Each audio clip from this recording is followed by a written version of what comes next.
अयोध्या येथील प्रभू श्रीराम मंदिराच्या बाबतीत आरएसएस आणि भारतीय जनता पार्टीच्या लोकांनी केलेल्या कथित गैरव्यवहाराच्या निषेधार्थ नांदेड शहर आणि जिल्हा काँग्रेस कमिटीच्या वतीने महावीर चौक येथील हनुमान मंदिरात रघुपती राघव राजाराम सत्याग्रह शांततापूर्ण मार्गाने संपन्न झाला। खासदार रवींद्र वसंतराव चव्हाण यांच्या प्रमुख उपस्थितीत हे आंदोलन करण्यात आले। यावेळी उपस्थित काँग्रेस पदाधिकारी आणि कार्यकर्त्यांनी रघुपती राघव राजाराम आणि हरिनामाचा जोरदार गजर करत परिसर दणाणून सोडला। राम नामाचा गजर करत अत्यंत आगळ्या-वेगळ्या पद्धतीने केंद्र आणि राज्य सरकारचा आणि संबंधित संस्थांचा निषेध नोंदवण्यात आला। या सत्याग्रहाचे आयोजन नांदेड उत्तर जिल्हा काँग्रेस कमिटीचे जिल्हाध्यक्ष डॉक्टर विठ्ठल गंगाधर पावडे आणि शहर काँग्रेस कमिटीचे महानगराध्यक्ष अब्दुल सत्तार यांनी केले। या आंदोलनाला काँग्रेस पक्षाचे माजी लोकप्रतिनिधी, राष्ट्रीय आणि प्रदेश पदाधिकारी, माजी नगरसेवक, सर्व सेलचे अध्यक्ष, महिला पदाधिकारी आणि जिल्ह्यातील काँग्रेसचे पदाधिकारी आणि कार्यकर्ते मोठ्या संख्येने उपस्थित होते। या बातमीचा आढावा घेतला आमचे प्रतिनिधी मोहम्मद रफिक यांनी। आज नांदेड जिल्हा व शहर काँग्रेसच्या वतीने आज हनुमानपेठ मंदिरासमोर हनुमानजीच्या दर्शन घेऊन सत्याग्रह आंदोलन आम्ही या ठिकाणी काँग्रेस पक्षाच्या वतीने केलेला आहे। आपल्याला सर्वांना ज्ञात आहे की प्रभू श्री रामचंद्र हे पूर्ण भारताचं एक श्रद्धास्थान आहे, शक्तिस्थान आहे आणि जेव्हा अयोध्येचं राम मंदिर या ठिकाणी निर्माण करण्यात निश्चित झाला तेव्हा संपूर्ण भारतातून सर्वसामान्य कुटुंबातल्या लोकांनी त्या ठिकाणी दान केलेलं आहे। कोणी पैशाच्या स्वरूपात, कोणी नाण्याच्या स्वरूपात, कोणी चांदीच्या स्वरूपात, कोणी सोन्याच्या स्वरूपात प्रचंड प्रमाणात दान प्रभू श्रीरामचंद्राच्या चरणी या ठिकाणी संपूर्ण भारतातून अर्पण झालं। श्रीरामाचं भव्य मंदिर त्या ठिकाणी अयोध्येमध्ये निर्माण करण्यात आलं। पण आज आपण बघतोय कितीतरी करोडो रुपयांचा भ्रष्टाचार त्या ट्रस्टच्या वतीने उघड झालेला आहे। सामान्य लोकांचा पैसा त्या ठिकाणी दिलेलं दान आज त्या ठिकाणी भ्रष्टाचार लोकांनी भ्रष्टाचार करून हडप केलेला दिसतोय। कितीतरी सोन्याच्या विटा असतील, कितीतरी मूल्यवान दागिने असतील, त्याची नोंद त्यांच्या नोंदणी पुस्तिकेमध्ये उपलब्ध नाही आहे। CCTV कॅमेरे त्या ठिकाणी बंद आहेत, नोंदणी पुस्तकं कितीतरी पावती बुक गायब आहेत आणि मोठ्या प्रमाणात जमीन खरेदी करण्यात आलेली आहे। तिथली जी जमीन आहे ती कोणत्या भावामध्ये खरेदी करण्यात आलेली आहे आणि त्या संपूर्ण ट्रस्टचा व्यवहार त्या ठिकाणी उच्चस्तरीय चौकशी समिती नेमून केला पाहिजे, निष्पक्षपणे झाला पाहिजे, हे प्रत्येक भारतीयाची मागणी आहे। आणि त्या ठिकाणी चौकशी करून कठोर त्या ठिकाणी फौजदारी कारवाई लवकरात लवकर त्या ट्रस्टच्या कथित गैरव्यवहार करणाऱ्या लोकांवर झालं पाहिजे, हे आमची प्रमुख मागणी आहे। नांदेडचा जो ड्रेस कोसळलेला आहे देवाच्या मंदिराबाबत अशी बदनामी करू नये। नाही, खरं तर बदनामी करू नये म्हणण्यापेक्षा तिथल्या ट्रस्टनं काय घोटाळा केलेला आहे ह्या सरकारने या ठिकाणी प्रथम जाहीर केलं पाहिजे। आणि मला वाटतं की ह्या भाजपच्या सरकारमध्ये इथले देवदेवता या ठिकाणी सुरक्षित नसतील तर सामान्य लोकांचा काय प्रश्न आहे। नांदेडचा जो ब्रिज कोसळलेला आहे त्याला भूकंपाचं स्वरूप दिलं जात आहे। खरं तर हे अजब कन्क्लुजन तिथल्या कन्स्ट्रक्शन कंपनीला दिलेलं आहे, कोण्या आधारे दिलेलं आहे माहीत नाही। रात्री 1:30ला भूकंप झाला आणि तो पूल कोसळला दुसऱ्या दिवशी दुपारी 1:30-2च्या दरम्यान। पण मला वाटतं की ज्या प्रकारे हे भाजप सरकार मोठ्या प्रमाणात फोटोच्या माध्यमातून ह्याच्यामधून गाजावाजा करते की आम्ही मोठ्या प्रमाणात चांगली कामं करतोय, तर या आता ज्या ठिकाणी भूकंप झालेला आहे, हिंगोली असेल, वसमत असेल, त्या ठिकाणी तिथल्या घराला एकही तडा गेलेला नाही आणि इथल्या नांदेडच्या पुलाला जर भूकंपामुळे जर पडलं असं जर म्हणत असतील तर हसावं की रडावं हेच कळत नाही आहे। आणि त्याची निष्पक्षपणे चौकशी झाली पाहिजे आणि दोषीवर कठोर कारवाई झाली पाहिजे या मताचं मी आहे। महायुतीच्या आमदारांनी स्टेटमेंट दिलेलं आहे अधिवेशनामध्ये भूकंपामुळे पडलेलं आहे। खरं तर या सरकारला, सत्ताधारी लोकांना आमदार आणि खासदार फोडाफोडीपासून त्यांना वेळच मिळत नाही। सामान्य लोकांचे काय प्रश्न आहेत, सध्या मराठवाड्यामध्ये पावसानं दडी मारलेली आहे, त्याप्रमाणे आमचा शेतकरी हवालदिल झालेला आहे, परेशान आहे। पेरलेलं पिकं त्यांचे जे आलेले हे आहेत रोपटे ते कोमजून लागलेले आहेत, त्यामुळं त्याच्यावर काय उपाययोजना करता येईल या ठिकाणी पीक विम्याचे कितीतरी ट्रिगर त्यांनी बंद केलेले आहेत। याच्यावर चर्चा करण्यापेक्षा ते दुसरीकडेच नेत आहे त्या आणि फोडाफोडीच्या राजकारणातून त्यांना वेळ मिळत नाही असं मला माहिती आहे। काँग्रेसवाले जय श्रीराम म्हणतात, याचाच आम्हाला आनंद आहे। आता नाही, मला एकच म्हणायचं आहे राम कोणी एका पक्षाचा नाही आहे, राम हा सर्व भारतीयांचा आहे. त्यामुळं भारतीयाचं हिंदू देवतांचं तो श्रद्धास्थान आहे, शक्तिस्थान आहे. त्यामुळं राम सगळ्यांचा आहे. मेहकर शहरातील उघड्यावर सुरू असलेली मांस विक्री तात्काळ बंद करून मांस विक्रेत्यांसाठी स्वतंत्र आणि नियोजित जागा उपलब्ध करून द्यावी अशी मागणी भाजपचे तालुकाध्यक्ष आकाश सास्ते यांनी नगर परिषदेचे मुख्याधिकारी कापरे यांना निवेदनाद्वारे केली. पालखी मार्गासह शहरातील विविध भागात उघड्यावर मांस विक्री होत असल्यानं परिसरात अस्वच्छता निर्माण होते. रस्त्यावर रक्तमिश्रित पाणी आणि कचरा साचत असल्याचा आरोप निवेदनात करण्यात आलाय. पावसाळा आणि आगामी श्रावण महिन्याच्या पार्श्वभूमीवर या अस्वच्छतेमुळे सार्वजनिक आरोग्याचा प्रश्न निर्माण होऊन रोगराई पसरण्याची शक्यता असल्याचं या निवेदनात नमूद करण्यात आलंय. तसंच परवान्याविना सुरू असलेल्या मांस विक्री दुकानांची तपासणी करून नियमभंग करणाऱ्यांवर कारवाई करण्याची मागणी करण्यात आली. मांस विक्रेत्यांच्या रोजगारावर परिणाम होऊ नये यासाठी त्यांना शहरात स्वतंत्र आणि नियोजित जागा उपलब्ध करून तिथेच मांस विक्री करण्यास परवानगी द्यावी अशी भूमिकाही निवेदनात मांडण्यात आली.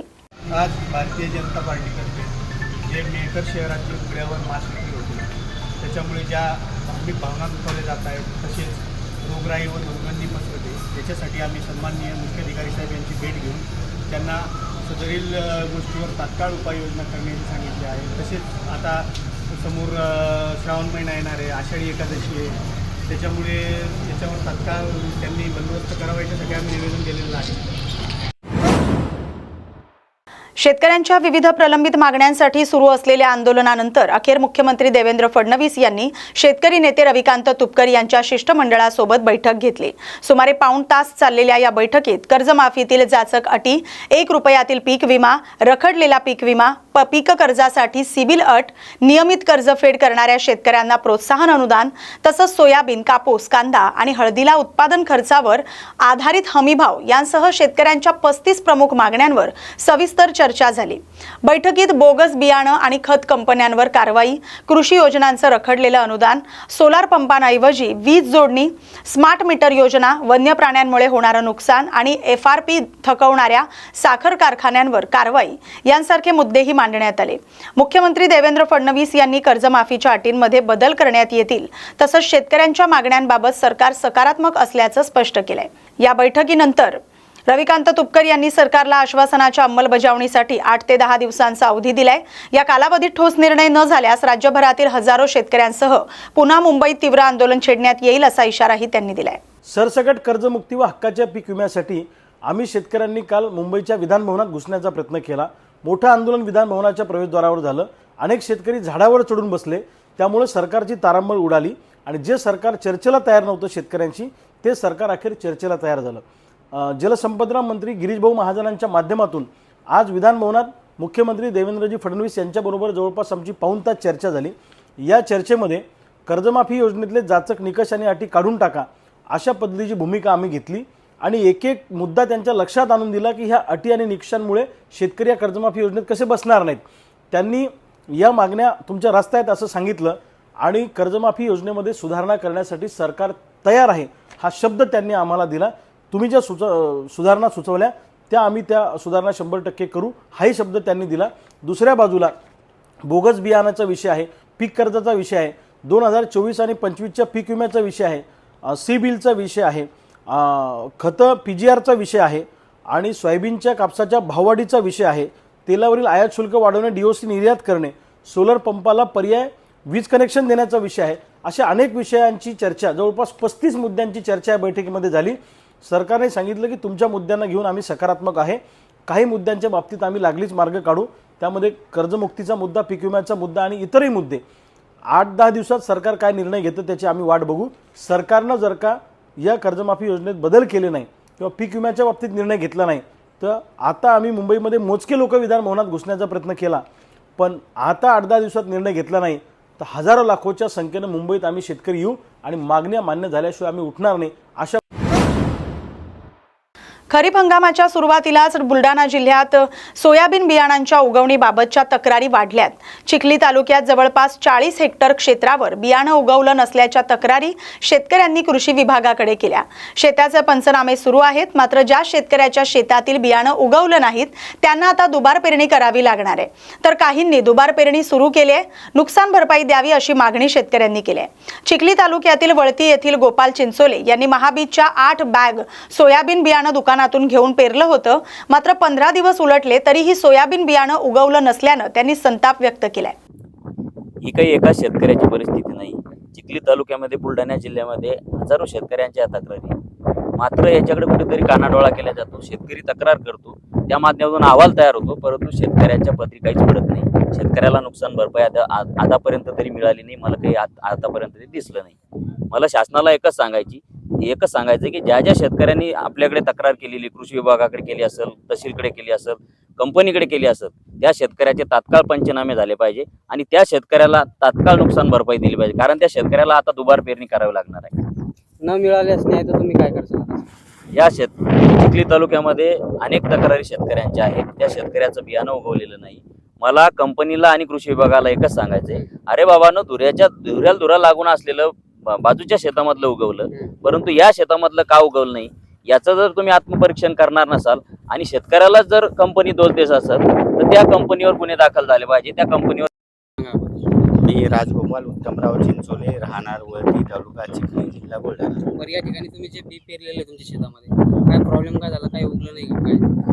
काय हे बियाणं अजिबातच उगलं नाही. हे महाबीज कंपनीचं 612 नावाचं बियाणं होतं. त्याच्यामुळं हे 8 थैल्या आणल्या होत्या मी चिखलीहून, बालाजी ॲग्रोमधून.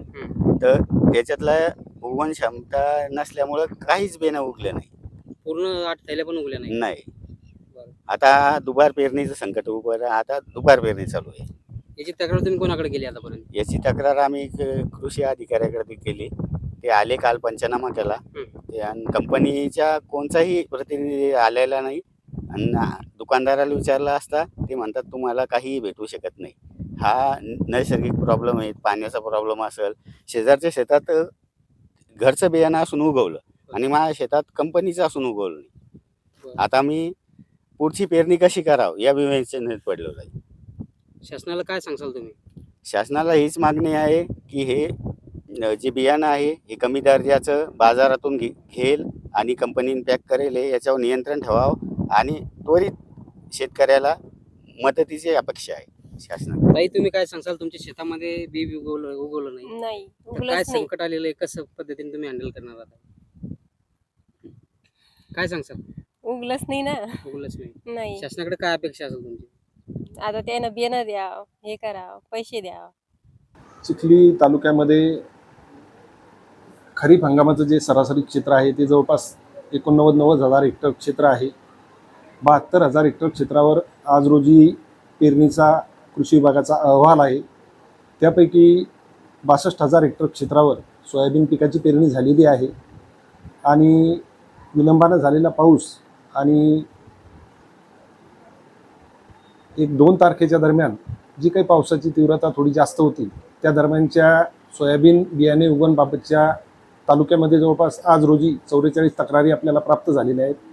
आणि त्या प्राप्त झालेल्या तक्रारीच्या अनुषंगाने जी काही गुणनियंत्रणची तालुकास्तरीय समिती आहे, त्या समितीचं आमची एक युद्ध पातळीवर जे काही शेतकरी बांधवांच्या तक्रारी प्राप्त झालेल्या आहेत त्यांची तपासणी करून त्यांना पेरणीसाठी एक कसं त्या ठिकाणी उद्युक्त करता येईल या अनुषंगानं एक ज्या 44 तक्रारी प्राप्त झालेल्या आहेत त्या तक्रारींची तपासणी ही उद्यापर्यंत पूर्ण होईल आणि त्या तपासणीच्या अहवालाच्या आधारे पुढील कार्यवाही आम्ही प्रस्तावित करणार आहोत.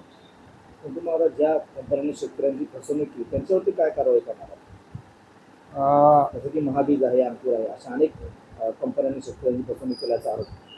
महाबीजच्या 44 पैकी 18 तक्रारी त्या ठिकाणी प्राप्त झालेल्या आहेत आणि त्याच्यामध्ये जवळपास 8 ते 10 तक्रारी या महाबीजने दिलेल्या सीड प्रोडक्शन प्रोग्रामच्याच आहेत आणि इतर तक्रारी त्या प्रमाणित बियाण्याच्या आहेत.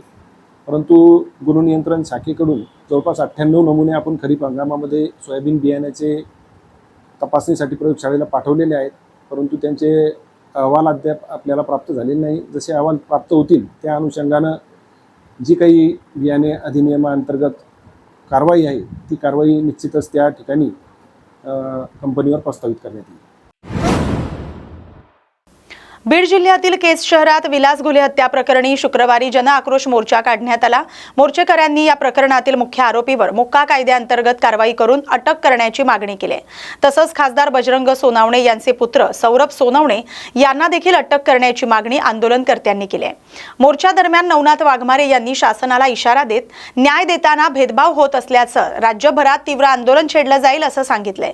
मोर्चानंतर आंदोलनकर्त्यांनी आपल्या प्रमुख मागण्यांचं निवेदन प्रशासनाला सादर केलंय. स्वर्गीय विलास घुलेंना न्याय मिळण्यासाठी आज केज शहरामध्ये समाजाच्या ओबीसीच्या आणि सर्व त्यांच्या मित्रमंडळांच्या वतीनं मोर्चाचं आयोजन केलं आहे. खरं तर जात पाहून इथं जर न्याय दिला जात असेल तर मोर्चा आंदोलन काढण्याचा सुद्धा सर्वांना अधिकार आहे.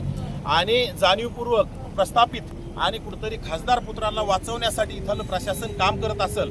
या भागाचे या पोलीस स्टेशनचे पोलीस निरीक्षक उनवणे नावाचे यांचे सातत्यानं सौरभ सोनवणेशी संभाषण झाले. त्यांचे सुद्धा CDR तपासल्या गेले पाहिजे आणि अगोदर उनवणे यांना तात्काळ इथून निलंबित केलं पाहिजे.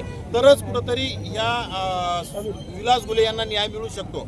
आणि याच्यामध्ये आपण सातत्यानं पाहतात खासदार पुत्र असल्यामुळे खासदार स्वतःच्या पुत्राला वाचवण्यासाठी मुख्यमंत्र्यांची भेट घेत आहेत. आणि या राज्याचे मुख्यमंत्री गृहमंत्री देवेंद्र फडणवीस साहेब कुठंतरी स्वतःच्या पक्षामध्ये कुणाला खासदार आयात करण्यासाठी विलास घुले यांना न्याय न देण्याचं आणि विलास घुलेचं प्रकरण दडपण्याचं जर काम करत असतील तर हे मुख्यमंत्र्याला सुद्धा परवडणारं नाही. कारण राज्यात ओबीसी आमचा DNA म्हणून ओबीसीच्या एका तरुणाचा नाहक बळी गेला. कुणाचं तरी भांडण सोडवण्यासाठी एक तरुण जातो आणि त्याची हत्या होत असेल तर त्या कुटुंबाला न्याय मिळाला पाहिजे. स्वतःचं हॉटेल चालवून कुटुंबाचा उदरनिर्वाह करणारा तरुण आज त्याची हत्या होती, कुटुंबाचं वाटोळं झालंय. आता निव्वळ तुम्ही राजकारण करण्यासाठी वातावरण दाखवण्यासाठी बीडमध्ये येत आहे असा आरोप होतो.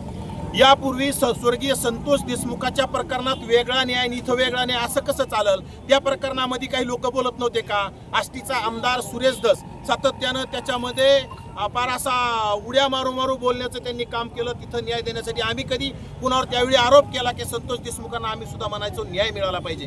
मग आज एका ओबीसीचा तरुणाची हत्या होते आणि एका अतिशय गरीब कुटुंबातील तरुणाची हत्या होते. तिथं जातीचं राजकारण तुम्ही कुठं आणता? आम्ही संतोष देशमुखांना सातत्यानं न्याय मिळाला पाहिजे म्हटलो. आम्ही त्यांची जात शोधली नाही, मग तुम्ही आमची जात का शोधता? म्हणजे गुन्हेगार असतो आणि मरणारा सुद्धा त्याची जात शोधली नाही पाहिजे, गुन्हेगाराची सुद्धा जात शोधली नाही पाहिजे. डॉक्टर बाबासाहेब आंबेडकरांच्या संविधानानुसार सर्वांना न्याय मिळाला पाहिजे. मग इथं तुम्ही जात शोधण्याचं काम करता. सुरेश धस लगेच क्लीन चिट देण्याचं काम करतात. इथं सातत्यानं सुरेश धस असेल, गेवराईचे आमदार असतील, असे सातत्यानं मुख्यमंत्र्याला भेटून या आरोपींना वाचवण्यासाठी, बजरंग सोनवणेच्या पुत्राला वाचवण्यासाठी सातत्यानं प्रयत्न करत असतील आणि आरोपीच्या कुटुंबियाला जर मैताच्या कुटुंबियाला जर आरोपीच्या पिंजऱ्यात ओढत असतील हे सातत्यानं चुकीचं आहे. आम्ही कधी संतोष देशमुखांच्या कुटुंबियाला आरोपीच्या पिंजऱ्यात ओढलं नाही, परंतु आज घुले कुटुंबियांना आरोपीच्या पिंजऱ्यात काही लोकांना सुपाऱ्या देऊन जर ओढल्या जात असेल तर हे अत्यंत चुकीचं आहे, अत्यंत गंभीर आहे आणि हे येणाऱ्या काळात खपून घेतल्या जाणार नाही. आज केजमध्ये मोर्चे होते, येणाऱ्या काळात तालुक्यात मोर्चे झालेले पाहायला मिळतील आणि जोपर्यंत विलास घुलेंना न्याय मिळत नाही तोपर्यंत हे सातत्यानं मोर्चे. आषाढी एकादशीच्या पार्श्वभूमीवर कंधार येथील श्री संत साधू महाराज यांच्या पारंपरिक पायी दिंडीचं नांदेड जिल्ह्याच्या सीमेवरील माळेगाव इथं उत्स्फूर्त स्वागत करण्यात आलं. आमदार प्रतापराव पाटील चिखलीकर यांच्या कुटुंबियांच्या वतीनं हजारो वारकरी भाविकांसाठी स्नेहभोजनाचं आयोजन करण्यात आलं. तर युवा नेते प्रवीण पाटील चिखलीकर यांच्या वतीनं दिंडीचं स्वागत करण्यात आलं. टाळ मृदुंगाच्या गजरात आणि ज्ञानोबा तुकारामच्या अखंड नामघोषात पंढरपूरकडे मार्गस्थ झालेल्या वारकऱ्यांच्या स्वागतासाठी नगराध्यक्ष शरद पाटील पवार, युवा नेते सचिन पाटील चिखलीकर, मोठ्या संख्येनं वारकरी भाविक उपस्थित होते.